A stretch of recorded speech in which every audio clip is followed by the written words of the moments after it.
Hi, my name is Phil. I like talking about politics, and what I'd like to discuss in this video is the rather messy constitutional situation we have with Boris Johnson suspending Parliament and the role of the Queen, in particular the courts, in this as well. But first, if you find yourself enjoying the video, then please don't forget to click the like button and subscribe to the channel.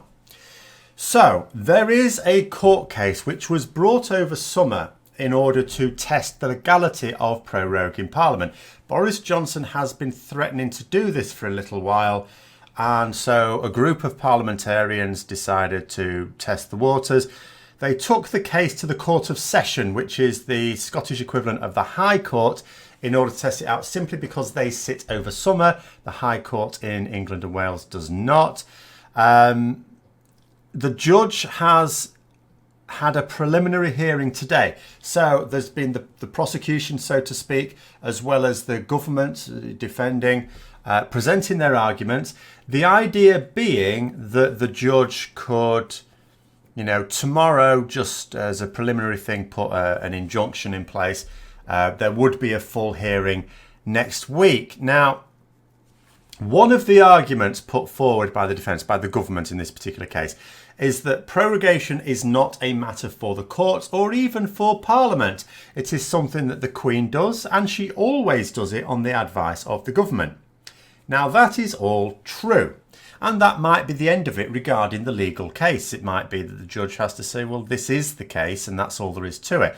Now, I'd like to link this in at this point before I discuss other aspects of the case with the role of the Queen. Now, what I said yesterday was that, Boris Johnson has asked the Queen to prorogue Parliament. Remember, he can't do it himself, the Queen does it. And, I described it as the Queen has made a decision to, effectively do something that's against the will of Parliament. And I wasn't saying it as if the Queen had any say in the matter. That's why I say no one blames the Queen for this. And, I know some people are saying, oh, yeah, I do. Well, you're just anti-monarchist, that's all. And you may have your reasons for that, but this is not a reason for it. The fact of the matter is, proroguing works in the following way. Parliament runs for a session, it's usually about a year, and then the government says, right, we want to enact more legislation now. So they ask the Queen to prorogue it. The Queen prorogues it.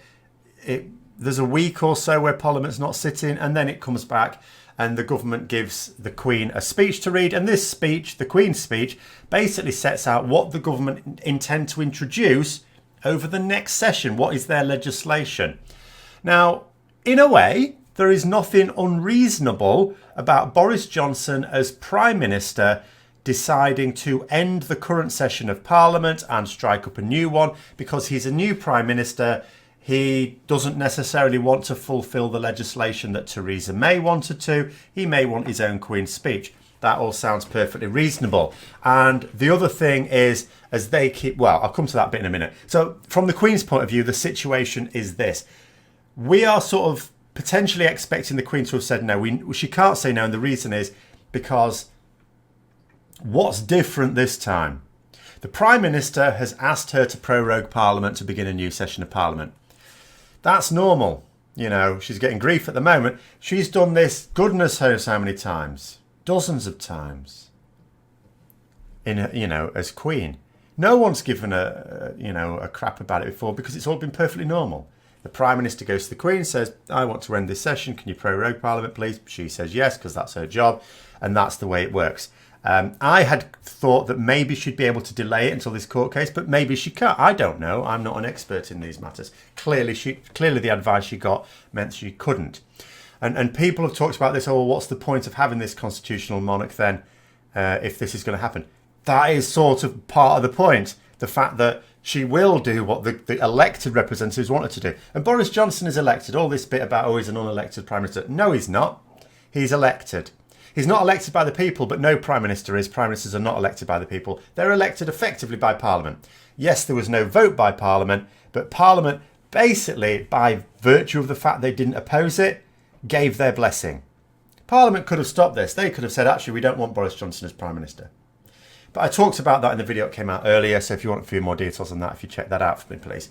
So that's the issue as regards to the Queen. She, as the person has argued here, basically acts on the advice of the Prime Minister. That is how it works. That is how the Queen discharges her duties.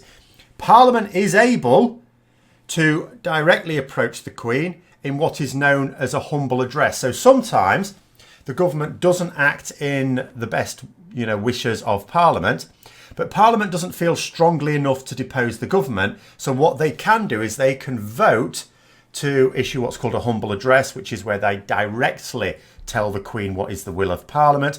Now, if that were to happen, maybe the Queen would have to change her mind and cancel that prorogation.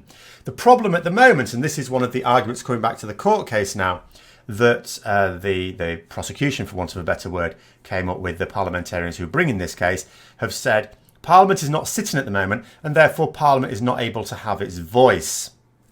This is a major problem there. So the other argument is they're arguing the validity of the Privy Council advice. Now, they are citing precedent here because, remember, coming back to the defence's argument, the government's argument, that prorogation is a matter for the Prime Minister and the Queen. It is not that the Queen has any say in it. It is not a matter for the courts, and it is not a matter for Parliament. And under normal circumstances, this would be correct. But they did cite precedents, relatively recent as well, in my lifetime. I can't remember exactly how long ago. It may have been in the last 20 years or so, where Privy Council advice to the Queen was considered invalid and a court was able to rule that it was invalid. And if the advice to the Queen is invalid, then the order she carries out subsequent to that can also be invalid. This was always going to be the argument. This is, going back months now when the spectre of possible prorogation first surfaced. In other words, when Boris Johnson was first going to go for the leadership and he was refusing to rule out prorogation. Even though he said he didn't want to do it, he refused to rule it out as keenly as some of his ministers. And the argument was always going to be, well, you can't tackle the illegality of the prorogation itself because that's carried out by the Queen. That's a non-starter. So what you can do is you can tackle the validity of the advice given. If Boris Johnson gave the Queen incorrect or unlawful advice, then you can still stop that prorogation. They cited precedent also of a case where the sovereign was required to cancel an order of prorogation, where that advice again was considered, to be an abuse of power, So basically, if it can be demonstrated that Boris Johnson has prorogued Parliament in order to pursue his Brexit without parliamentary interference, that would be an abuse of power. That is why he's not giving that as his reason for prorogation. But he sort of is. The Defence Secretary was caught out today by saying that the prorogation was for the purposes of Brexit, not just to end a session and get a Queen's speech out. Now, of course, he's not the Prime Minister. He's not the one who offered that advice. But he is a cabinet member. He is a senior minister and would have been privy to all the discussions about the decision to prorogue. So a bit of a slip up there. Now, what I would expect Parliament to do next week, they've got quite a lot to do in a week, haven't they? They've got quite a lot to do. One thing I would definitely expect them to do is to seek two things. First of all, to force Boris Johnson to hand over the advice, the document. They're going to want to know what advice did the Attorney General give him and what advice did he give to the Queen. Right? Now, whether they can get that off him within a week, I don't know. They can order it, but they did this with Theresa May a couple of times before, and she refused. They found her in contempt. They eventually got it, but it took more than a bloody week, didn't it? Because if they were to get hold of that advice and deem that advice was invalid, then you've got a strong case there. But as I say, in the interim, what these guys are after is for this judge, who's going to consider it overnight and he's going to give his decision tomorrow at 10 o'clock. It's not really a verdict, because remember, this is just a preliminary hearing. Full hearing next Thursday, I think. It's next week anyway. But this is just to see, can they get that injunction, or what's it called in Scottish legal terms? An interim interdict. They always have different terms in Scottish court, so but it's the equivalent of an injunction as the rest of us would understand it. Now, I have to say, on a personal level, I would not be disappointed if that decision is not forthcoming. If the judge, if it's granted, let's say it is granted, then what then? Well, there'll be appeals. So we still won't know where we are. This won't be a final decision come what may.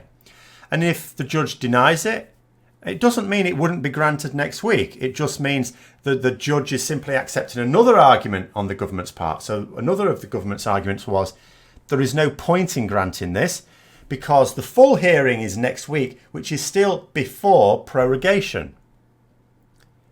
So, you know, during the full hearing, if the decision is, yes, this is unlawful, I'm going to issue an injunction, so the Queen should, withdraw that order, then, you know, the government are arguing, well, you know, that can happen then. So there's no need for one now before the full hearing. And the judge may take the same view. To be honest with you, I wouldn't necessarily argue against that on a personal level. And the other thing is, from my point of view, I don't think it helps to get this injunction now. And the reason I say that is the last thing I want is for MPs, who are ultimately the ones with the power to stop this. The last thing I want is some of those MPs to think that the courts are sorting it out for them. One of the problems we've really had throughout this whole process is MPs knowing they have the power to act, but not doing so because it's politically difficult for them. They'd much rather others acted for them. So they have sort of shown they will act if they absolutely have to, if they're absolutely up against it, but they'd prefer not to because of the political fallout. So if any of them believe that the court's got this under control, and then it hasn't because an appeal comes through and it turns out actually no, then that's trouble. I'd much rather MPs approached next week in the certainty that it's down to them, or the likelihood at least, and they've got 1 week to sort something out. That's my personal view. So that's the situation as we know. We'll know tomorrow morning what the decision is, but as I say, I don't think it makes much difference either way. It'll give one side or the other an initial morale boost maybe, but yeah, if the decision is to issue the injunction, then that can be removed on appeal fairly quickly, or it could be changed at the full hearing next week. If it's not given, again, doesn't make any difference because there's the full hearing next week. I'd rather we focused on MPs and what they're going to do. So I hope you found the video interesting. If you'd like to support the channel further, then please click the Patreon link for details. And until next time, I'll see you later.